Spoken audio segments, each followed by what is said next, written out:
Hello everyone, welcome to chapter 7 of Lord of the Mysteries, जिसका नाम है call sign. मैंने चैप्टर 1 से चैप्टर 7 एक्सप्लेन कर रखा है। अगर आपको वो देखना है तो please check link in the description.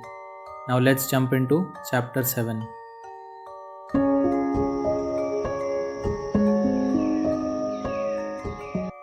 Grand और फॉग से भरे एक रहस्यमयी हॉल में एक शांत सी आवाज़ गूंजती है, you can address me as the फूल।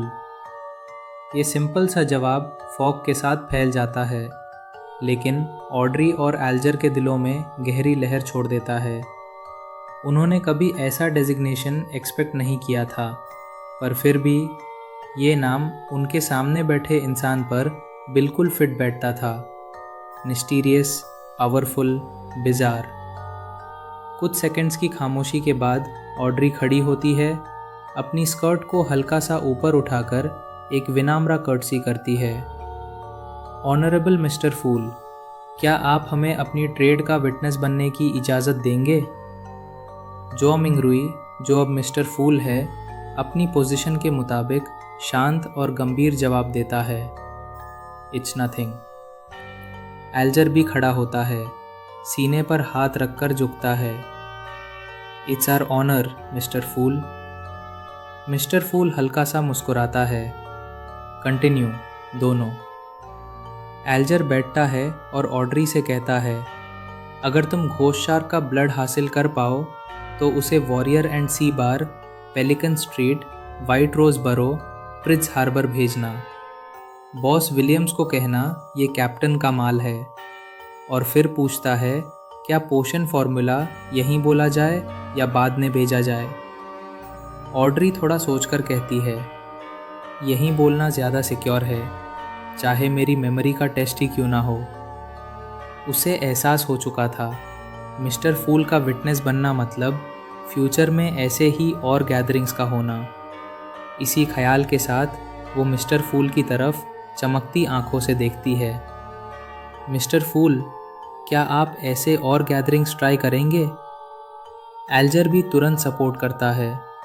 उसके लिए ये इनविटेशन नहीं, मौजूद सिचुएशन का बेस्ट पॉसिबल फ़ायदा उठाना था। उन तीनों के पास अलग अलग बैकग्राउंड्स, रिसोर्सेज और मिस्टिकल नॉलेज थे।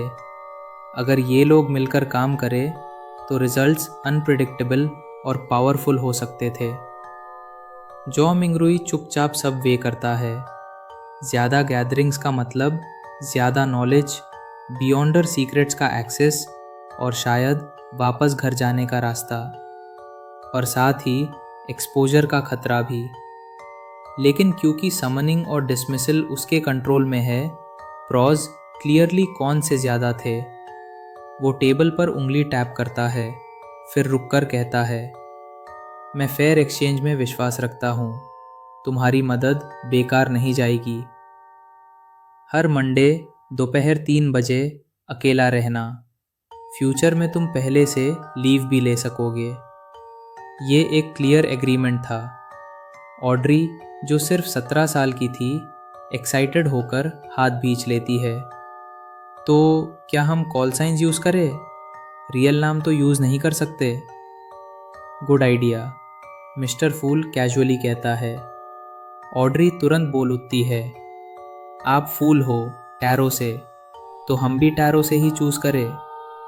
मेरा डेजिग्नेशन होगा जस्टिस। एल्जर कुछ पल सोचकर कहता है, द हैंग्ड मैन। ऑड्री खुशी से बोल पड़ती है, तो हम टैरो क्लब के फाउंडिंग मेंबर्स हुए। थोड़ी घबराहट के साथ पूछती है, मिस्टर फूल, ये ठीक है? मिस्टर फूल मुस्कुराता है, छोटी बातें तुम खुद डिसाइड कर सकते हो। कॉन्वर्सेशन टैरो कार्ड्स पर आती है। एल्जर एक्सप्लेन करता है, टैरो फ्यूचर दिखाने का जादू नहीं, बल्कि स्पिरिचुअल साइंस को इंटरप्रेट करने का टूल है। ड्रीम्स जैसे मैसेज हमारे अंदर से आता है। ऑड्री फिर एम्परर रोजेल के सीक्रेट 22 डिवाइन कार्ड्स का जिक्र करती है, जो लेटर मेजर अरकाना बने।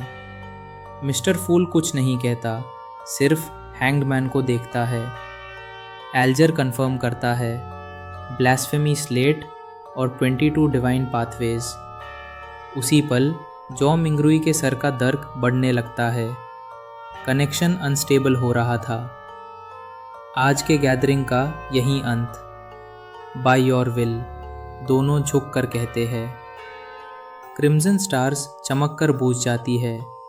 फॉग खामोश हो जाता है और सब कुछ गायब। जॉ मिंगरुई अपने अपार्टमेंट में खड़ा होता है। सब कुछ जैसे सपना। टाइम नॉर्मल फ्लो कर रहा था, पर सर का दर्द नहीं।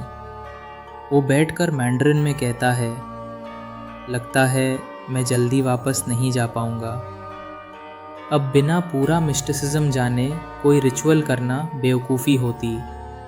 लेकिन एक चीज़ क्लियर थी, गैदरिंग उसकी मदद करेगी। कुछ लम्हों के बाद वो खुद से कहता है, अब से मैं क्लाइन हूँ। और अचानक हंस पड़ता है। लोग दुनिया के अलग अलग कोने से एक जगह मिलकर बात कर रहे हैं। ये तो सोशल नेटवर्किंग प्लेटफॉर्म जैसा ही है। यहीं पर ये चैप्टर ख़त्म होता है। मिलते हैं अगले वीडियो में अगले चैप्टर के साथ। Please like and subscribe to our channel, क्योंकि चैनल पर हम पूरी LOTM की स्टोरी एक्सप्लेन करने वाले हैं। Thank you for watching.